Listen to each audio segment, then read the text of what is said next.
What a week, eh? Captain, it's Wednesday. Olololo. Para el público normal, los cómics siempre son asociados con superhéroes. Está claro que es el género más popular en el formato impreso, se ha mantenido relevante por casi 100 años y actualmente sigue siendo un medio rentable para los lectores ávidos, sobre todo niños y niñas que se interesan por la lectura y el dibujo, y por esto mismo, el público casual olvida que el formato del cómic tal y como lo conocemos tiene sus orígenes en las caricaturizaciones europeas. En 1827, Rodolphe Töpffer fue acuñado como el inventor del formato de viñetas satíricas, fue pionero en la ilustración narrativa incorporando diálogos de por medio que para la época era algo novedoso y contracultural, y los primeros en acuñar la historieta como formato de sátira y entretención fue el periódico impreso, lo que se conocería como tira de prensa. Y de ahí en adelante la historieta se convirtió en una edición obligatoria para los medios impresos, incluso muchos compraban el diario para leer estas tiras cómicas, y es en estas pequeñas ilustraciones donde salieron diversos personajes que se convertirían en íconos de la cultura popular y hasta folclóricos. Estados Unidos tiene muchos de estos a su nombre, siendo los tres grandes de las tiras de prensa gringas Peanuts, Calvin y Hobbes y Garfield. España tendría a Mortadelo y Filemón y Boomer, Japón tendría a Sasae-san, Brasil tendría a Mónica, Argentina tendría a Mafalda y a nadie más, Francia tendría a Asterix y Obelix, e incluso acá en Chile tuvimos a Pepe Antártica y al todopoderoso Condorito. Pero el personaje del que hablaremos hoy proviene de un país inesperado, siendo este Bélgica. Así es, no solo es conocido por ser el verdadero inventor de las papas fritas, ni por tener uno de los mejores volantes ofensivos de la Premier League, ni por ser el país de nacimiento de Max Verstappen, sino que es considerada la capital mundial del cómic, ya que gran parte de los autores provienen de ese país, y fue el origen de uno de los personajes de historietas cómicas más emblemáticos, siendo este Tintín.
Creado por Hergé en 1927, los cómics de las aventuras de Tintín tratan sobre, Tintín, un reportero intrépido y valiente que viaja por el mundo en busca de historias alucinantes junto a su perrito Milú, el capitán Haddock y los agentes Fernández y Hernández, también viéndose envuelto en situaciones peligrosas y en luchas contra villanos, siempre en nombre de la verdad y la integridad periodística. Tintín es más que simplemente un personaje icónico del cómic europeo, es el más grande orgullo de Bélgica y una de las series de historietas más emblemáticas de la historia, que ha logrado generar inspiración para muchos artistas, fue una pionera en el estilo artístico de línea clara, en sus números más famosos hablaba de temas controvertidos para la época como el tráfico de drogas, el conflicto del petróleo en Medio Oriente, trata de blancas y antifascismo. En Bruselas está el Museo Hergé dedicado a la memoria del autor y a las historietas de Tintín, y para la Euro 2024 la selección de Bélgica le rindió homenaje al personaje con su indumentaria de visitante. El impacto cultural que han tenido las aventuras de Tintín ha sido uno que quedó grabado en la cultura popular para siempre y que sigue siendo recordado hasta hoy. Claro, esto no evitó que tuviera ciertas controversias, ya que en sus primeros números fue acusada de ser una serie antisemita, colonialista, racista y anticomunista, y desde 1983 que no se ha publicado nada nuevo con el personaje de forma continua,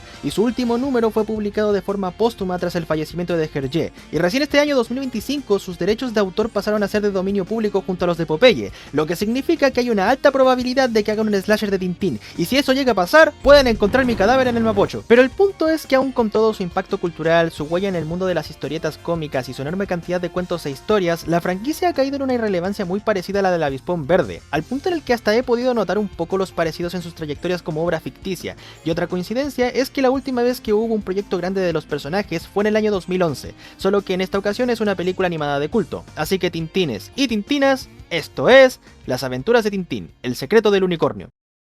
La película comienza con un montaje bastante creativo de créditos iniciales y cortamos a una versión animada de Hergé haciendo un retrato, mientras que Milú, el perrito, observa cómo un carterista se lleva las billeteras de distintos transeúntes. El ilustrador le da su retrato a Tintín, nuestro protagonista, quien va a buscar a Milú, y al encontrarlo ve por un espejo el modelo a escala de un barco, quedando maravillado por el diseño y la estructura, y se le es vendido por 30 francos. De pronto aparece un desconocido hombre en traje que le ofrece el doble del precio original por el barco, pero Tintín no lo tiene en venta. El hombre no insiste y le advierte que ese barco es el desencadenante de un caos que está por venir. Entonces aparece otro hombre extraño queriendo comprar el pequeño barco, pero Tintín se niega a venderlo. En eso el señor le explica la historia de la familia del capitán y de cómo la misma lo perdió todo debido a años de dedicarse al alcohol y al jolgorio. Pero aún con todo, Tintín vuelve a negar la venta y eso al caballero no le gusta nada. Tintín vuelve a su departamento curioso sobre el revuelo que causa ese barco y mientras busca su lupa, un gato entra a la casa y se nos muestran las diversas hazañas de Tintín como periodista, que también son referencias a los cuentos originales. Milú encuentra la lupa y también al gato que se metió a la casa, empezando a perseguirlo y causando un desastre que tira el modelo a escala del barco y lo rompe. Mira lo que hiciste. ¡Lo rompiste!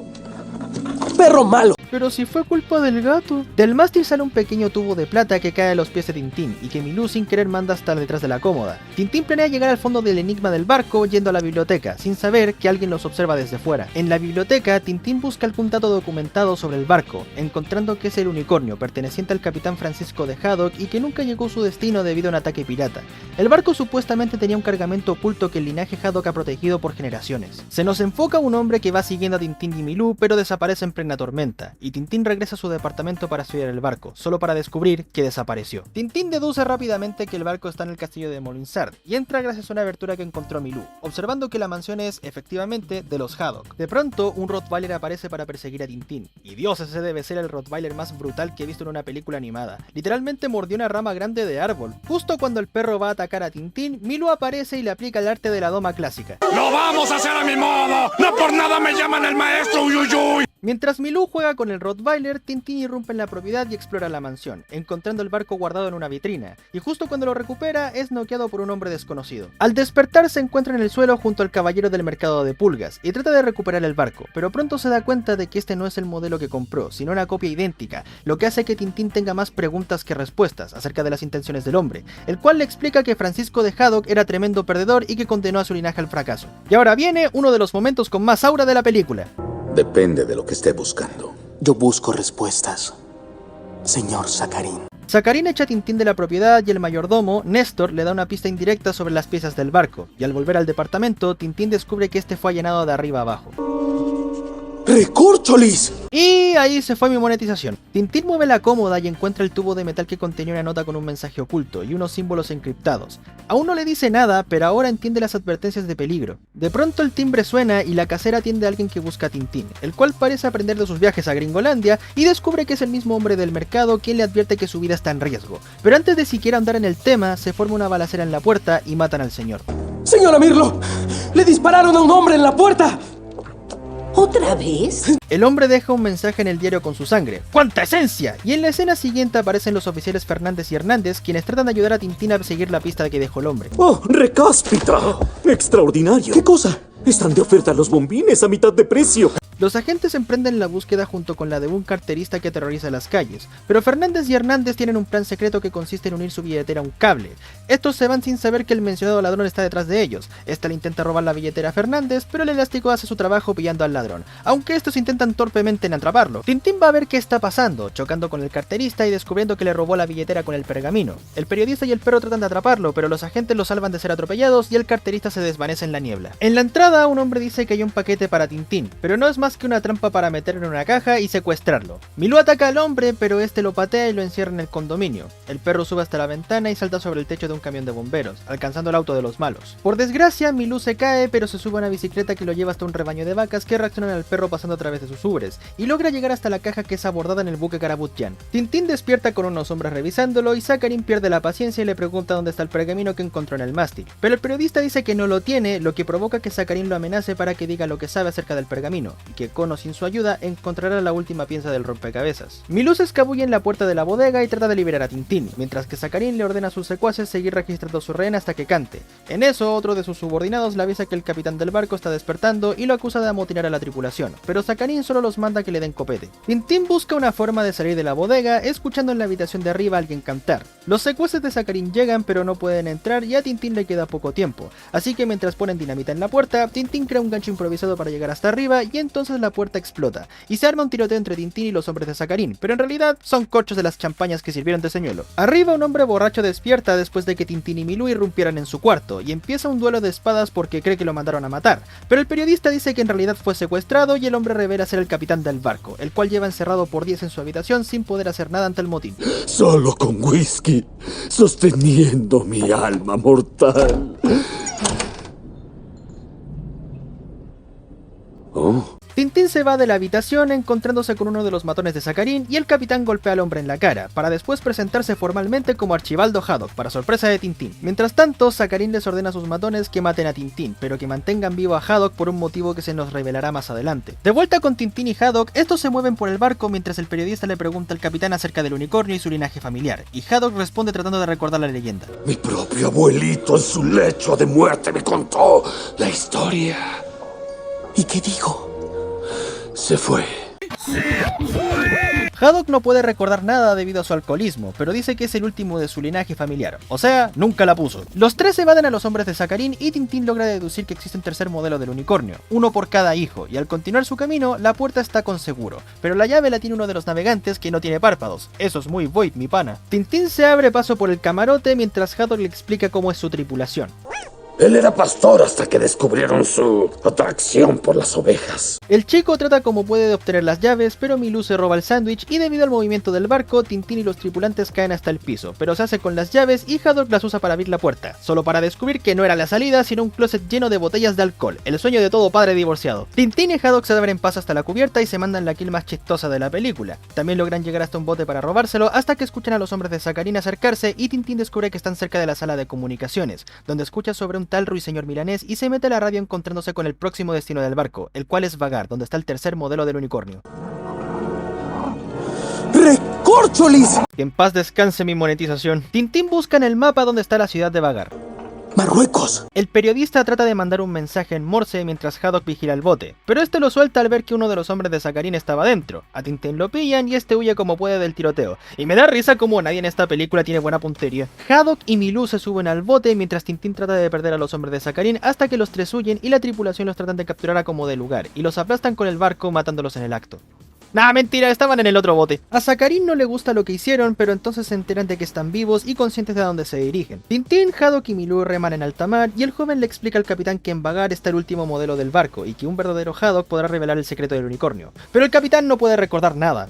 Le juro que no puedo recordar nada de nada. Pero debe recordar a sus ancestros, a Francisco, su familia, su legado. Mi memoria ya no es la misma. ¿Cómo era su memoria? Lo olvidé. El periodista le pide a Haddock que los lleve hasta Vagar y este ofendido lo hace, dejando inconscientes a Tintín y a Milou.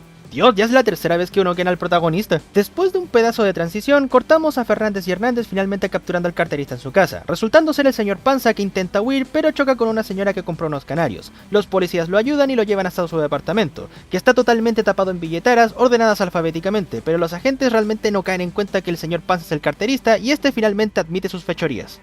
Soy cleptómano.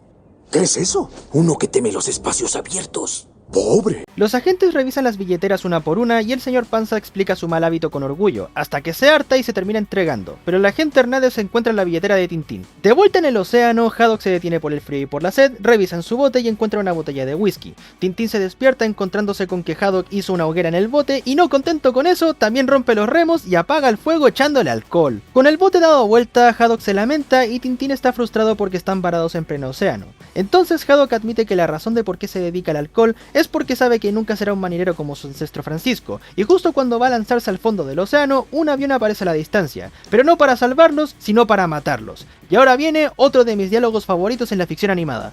Malas noticias, capitán. Solo tenemos una bala. ¿De las buenas noticias? Que tenemos una bala.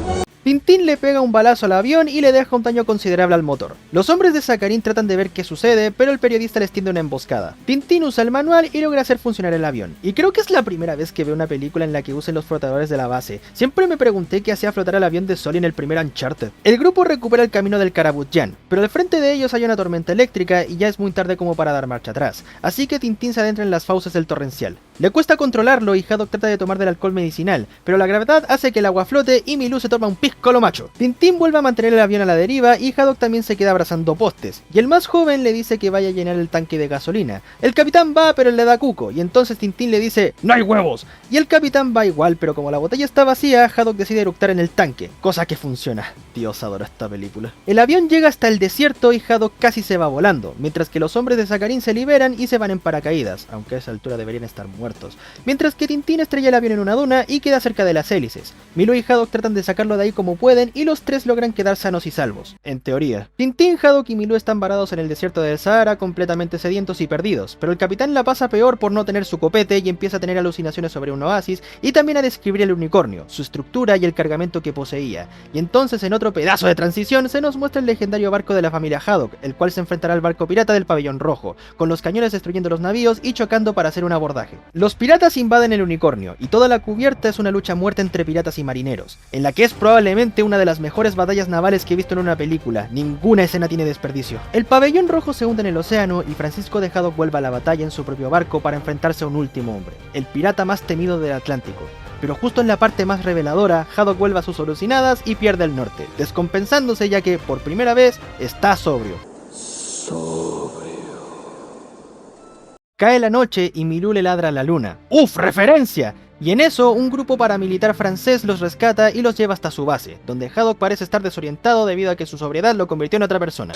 ¿Qué es este peculiar líquido? No tiene buque, es completamente transparente. Es agua. Milú tiene la brillante idea de robarse el alcohol de la enfermería y Tintín trata de hacer recordar al capitán. Pero el perro finalmente le da la jarra con alcohol y Haddock bloquea para adentro recordando al fin quién era el pirata misterioso, Rackham el Rojo. Y así empieza una pelea entre el capitán y el pirata por la posesión del unicornio, y Haddock recuerda todo lo que le contó su abuelito en su lecho de muerte. Rackham le dice a Haddock que su cargamento de bienes materiales no le interesa y que busca el verdadero tesoro, a lo que el capitán no responde y el pirata lo amenaza con lanzar a su tripulación por la borda. Este accede a mostrar dónde está el tesoro que guardaban en secreto, pero Francisco de Haddock olvidó un detalle importante: nunca negocies con un pirata. Parecía que todo estaba perdido, pero el capitán Haddock tenía un as bajo la manga, y es el usar la pluma de su sombrero para liberarse. Justo cuando el Haddock actual se iba a bajar una botella de ron, Tintín lo detiene y la historia continúa con el capitán bajando hasta la armería con el fin de hacer volar el barco en 1000 pedazos. Entonces Rackham el Rojo lo pilla y empieza un segundo round entre estos dos, en la que posiblemente sea una de las batallas entre piratas más creativas que he visto. En serio que la acción la subieron hasta el 10. Francisco de Haddock finalmente le quita la pañoleta a Rackham el Rojo, con el actual dándose cuenta de que Saccharin es el ancestro de Rackham, y al que busca es a él para vengarse del ancestro que maldijo su apellido. Francisco se lanza del barco al tiempo que Tintín y Haddock se hacen un Assassin's Creed de referencia y el navío explota con Rackham jurando venganza. ¡Nos volveremos a ver, Haddock! ¡En otro tiempo! ¡En otra vida! En una lluvia de oro, Francisco de Haddock atrapa lo último que queda del tesoro hundido en el unicornio, y Haddock finalmente concluye que Saccharin quiere matarlo para vengar el nombre de su ancestro y la búsqueda por el último retazo de oro de los Haddock comienza. ¡Apagar! ¡Apagar! Tintín, Milú y Haddock llegan hasta Vagar, divisando el buque de Saccharin y se adentran en la ciudad. Llegan hasta la zona urbana sin saber a dónde ir. De pronto se dan cuenta de que un par de encapuchados los siguen, pero resulta que son los agentes Fernández y Hernández quienes viajaron hasta Vagar para devolverle la billetera a Tintín, la cual aún tiene el último pergamino. El joven divisa una pancarta del ruiseñor milanés, el cual es una ópera que se celebrará en el Palacio del Sultán. ¡Pero qué diosa! La señora es una cantante de ópera italiana que saluda al jeque y le hace una magia al asistente. También presenta a su escolta, el mismísimo Saccharin, quien está más cerca del barco que los protagonistas, los cuales están en la entrada y Tintín le da el pergamino para que esté más seguro. Escóndalo bien.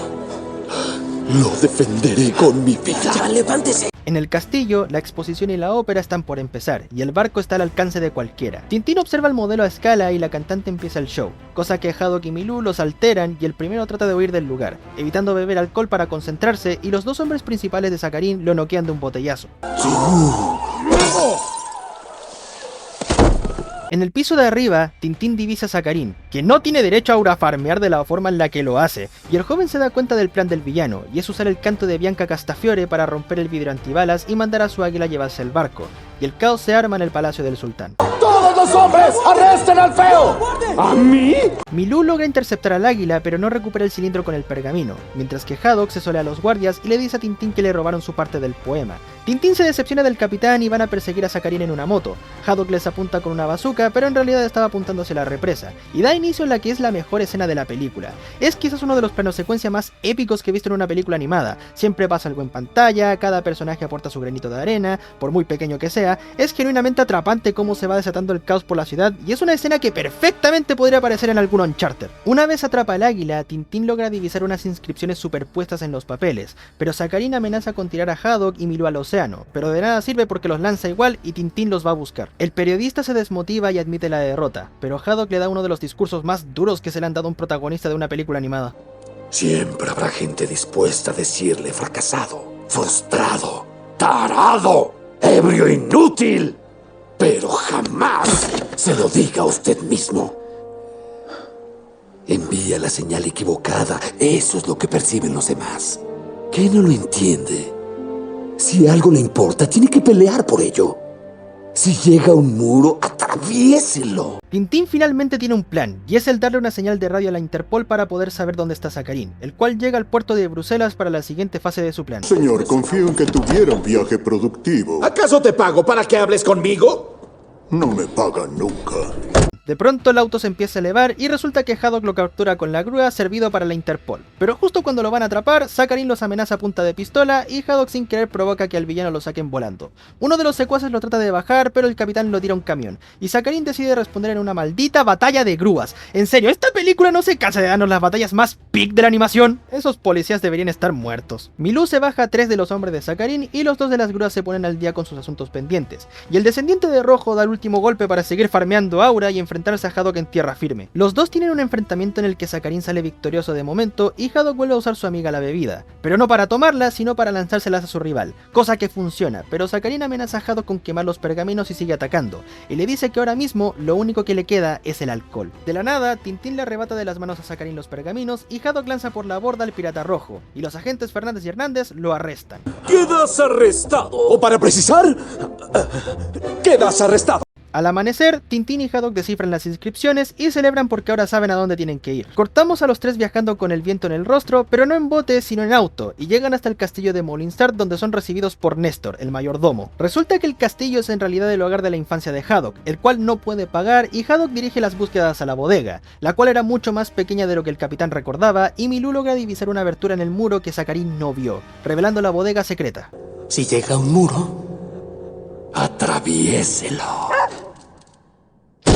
La última parte del poema se hace realidad, ya que el águila del pergamino es San Juan Evangelista, y Haddock nota en el globo terráqueo una isla que no existe. Pero ese pequeño error de cartografía es en realidad un botón que abre un pequeño compartimento, en donde se encuentra el oro perdido de los Haddock. El capitán se queda con el sombrero de su ancestro, y Tintín encuentra un nuevo mapa que revela la ubicación del resto del tesoro, y la película termina con el tridente listo para emprender una nueva aventura, en una secuela que aún no llega. ¡El fin! Yo sé que esta palabra está completamente manoseada, pero no me importa. Las aventuras de Tintín es una de las películas más infravaloradas de la historia. Es increíble como una de las películas mejor vistosas y visualmente creativas pese al estilo de animación que utiliza, no es discutida cuando se trata de proezas animadas en el séptimo arte, porque Las aventuras de Tintín es una de las películas animadas más espectaculares que he llegado a ver en mucho tiempo, a tal punto en el que siento que es un ejemplo a seguir en muchísimas cosas que plantea y lo que representa para los cuentos originales. Una de mis cosas favoritas de Las aventuras de Tintín es su habilidad para subvertir las expectativas del espectador, y me refiero a subvertirlas de verdad, ya que mucha gente tiene la percepción de que subvertir expectativas significa engañar a tu propia audiencia. Un eterno mal ejemplo de eso sería The Last of Us Parte 2, en donde tanto los escritores como el director y los fans piensan que subvertir las expectativas significa no darle a la audiencia lo que estaban pidiendo y en su lugar darles algo que nunca pidieron, y si no te gusta, pues tú eres el problema por no aceptar lo que te dan. Tintín es un buen ejemplo porque lo que hace es crear situaciones que tienen una narrativa segura en la que te haces una idea de qué es lo que va a pasar,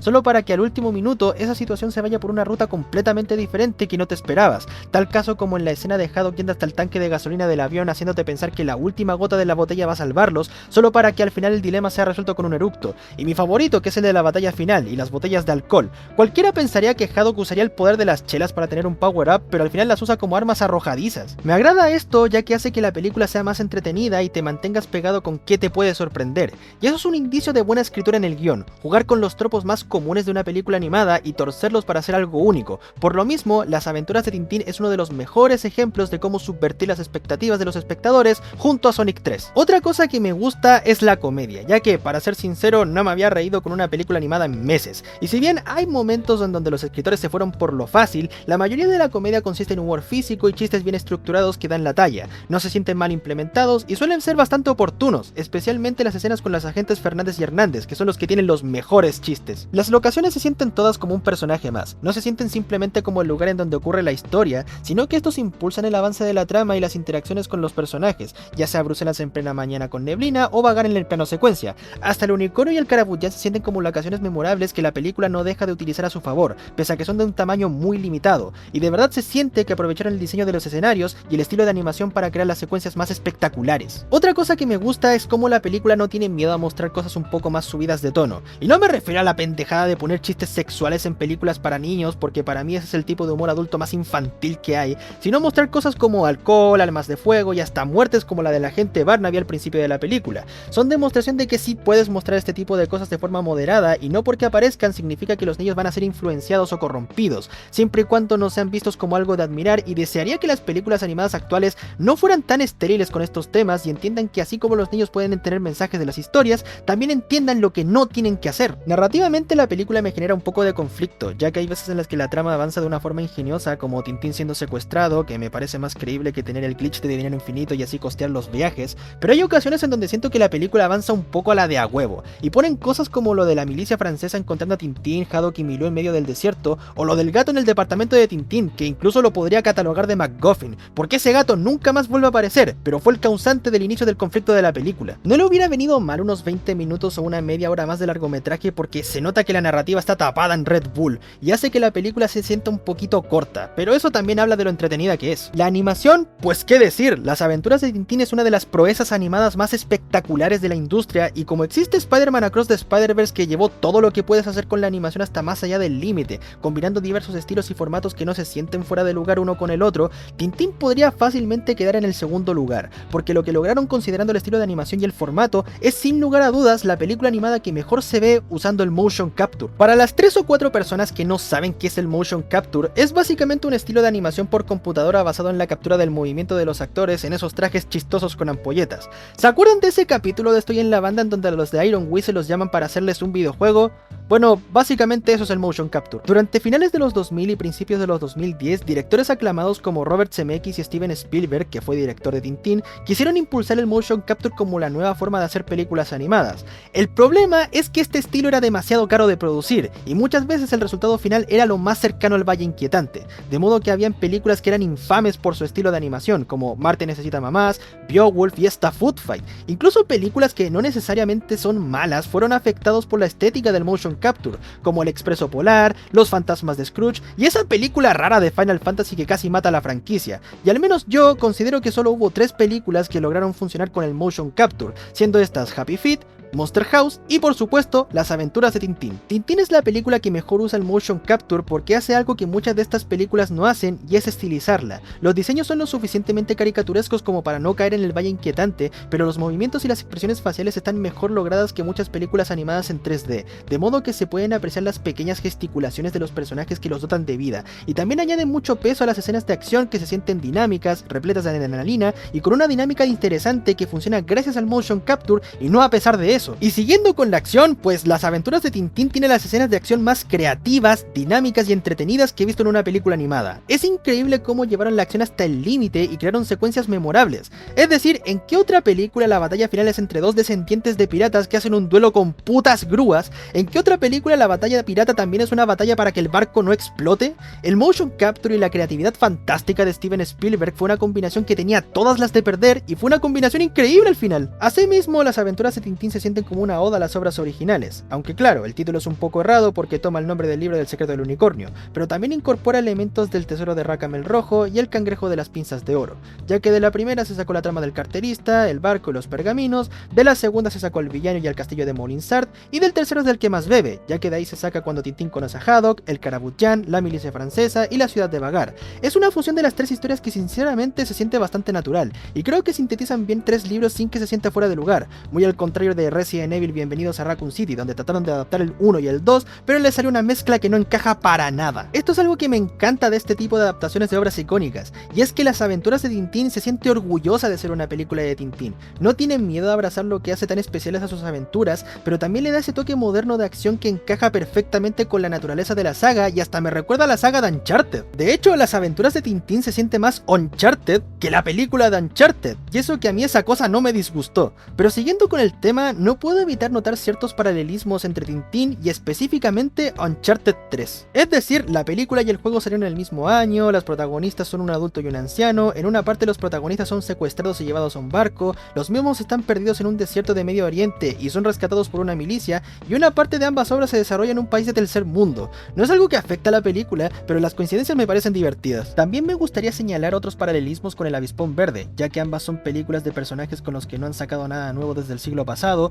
su última producción importante fue en 2011, ambas son protagonizadas por personas relacionadas al periodismo y el villano usa el color rojo y es interpretado por Carlos II en el doblaje latino. Coincidencias divertidas, aunque tristes considerando el estado de las IPs. Pasando a los personajes, debo decir que Tintín me encantó como protagonista. Es inteligente, perspicaz, apasionado por la aventura y la cultura, sabe defenderse y se nota muchísimo su experiencia como periodista y viajero, pero que a la vez puede ser vencido, no se siente como una fuerza de la naturaleza, sino como un humano más con las habilidades suficientes como para afrontarse al peligro, y cuando se ve en una desventaja inalcanzable, se queda desesperanzado y con ganas de tirar la toalla, cosa que es bastante inusual en un protagonista, y siento que esta es la forma perfecta de escribir personajes principales, que sean capaces de afrontar adversidades pero que puedan ser vencidos, muy al estilo de Deku o Jin Sakai. Haddock me pareció un personaje tragicómico, y eso es lo que lo hace el mejor personaje. Me agrada su dilema relacionado a su alcoholismo y de cómo supera sus adversidades mediante aquello, como a pesar de ser un personaje torpe y con muy pocas luces, no se rinde y también encuentra una forma de encontrar qué decir en una situación importante, y cuando quiere también es un buen peleador y que vive en el legado de su apellido. Para mí, Haddock es el ejemplo perfecto de que no importa si estás en el punto más bajo, siempre te puedes volver a levantar. Miru es el personaje que más disfruté de ver, es adorable, ingenioso y es increíble como un perro de una película del 2011 sea más carismático que muchos personajes 1000 veces más importantes. Aunque eso sí, yo creía que Milu era hembra porque en inglés se llama Snowy, no sé si fue el único, pero espero que no porque me sentiría más estúpido. Sakharine o Rácam el Rojo, no sé cómo no es tan discutido como uno de los mejores villanos dentro de las películas animadas, pero para mí lo es. No solamente porque el tipo farmea aura como energúmeno, sino que su escritura se sale bastante del molde, ya que es un personaje que no tiene una motivación súper profunda, pero sí lo suficientemente entendible como para que lo veas como el villano, y el tipo no pierde porque comete estupideces, sino porque está al mismo nivel de los protagonistas y su arrogancia le hace bajar la guardia, y me encanta que el tipo no tome prisioneros y sea tan embustero como para dejar morir a los que tiene capturados. Es un villano hecho y derecho que tiene la inteligencia como para tener en sus manos a los protagonistas, pero arrogante como para que esa sea su parte más débil. Los agentes Fernández y Hernández son mis personajes favoritos únicamente porque son los más graciosos y tienen los mejores chistes, pero lo que más me agrada de estos dos es que son alivios cómicos a la antigüita. Son personajes torpes y despistados, pero que son competentes y saben cómo hacer su trabajo, usando su ingenio e intuición para resolver problemas, pero sin dejar atrás su lado más liviano. Y así es como se deben escribir alivios cómicos. ¿No es así, Disney? La música, pues qué decir, es alucinante. No recuerdo si lo dijo el propio señor Spielberg o James Cameron, pero a John Williams lo contrataron porque los que eran mejores que él ya estaban muertos, ya que es el mejor compositor vivo junto a Danny Elfman, Hans Zimmer, Brian Tyler y Harry Gregson Williams. Y se nota que su batuta se prendió fuego en esta cosa, porque su trabajo en el score me parece genial, sobre todo en la escena del plano secuencia en Vagar, y si la secuela lo mantiene va a ser puro pinche pic. Y por último el doblaje, el cual fue realizado en SDI Media de México bajo la dirección de Ricardo Tejedo, como es habitual. Y hombre, el doblaje me parece increíble, todas y cada una de las voces encajan con los personajes, me agrada mucho que hayan doblado a los personajes cuando están agitados o precavidos, y sobre todo me gustó mucho que respetaran las traducciones de los nombres en los libros y la serie del 91. También las expresiones antiguas típicas de caricatura, y sabes que el director se dedicó 100% a que el doblaje saliera bien, ya que el propio director del doblaje viajó hasta Londres para supervisar la mezcla final del doblaje, y eso es pura dedicación al arte. Tintín es interpretado por Miguel Ángel Leal, y para mí este es uno de sus mejores papeles protagónicos. Supo mostrar el ingenio, la soltura y la elegancia del personaje, su voz joven le da ese aire joven adulto con experiencia, y también demuestra profesionalismo y conocimiento como periodista. A mí no me importa lo que digan, pero Leal es un actorazo y me lo lloran los fans de Pokémon. Haddock es interpretado por Germán Fabregat, y sé que es solo escuchar su voz y pensar en Doofenshmirtz, pero de verdad que Fabregat es un actor bastante versátil y talentoso. Su trabajo como Haddock es brutal porque logró capturar lo desesperado y arrogante, pero también supo darle un semblante de sabiduría y pasión.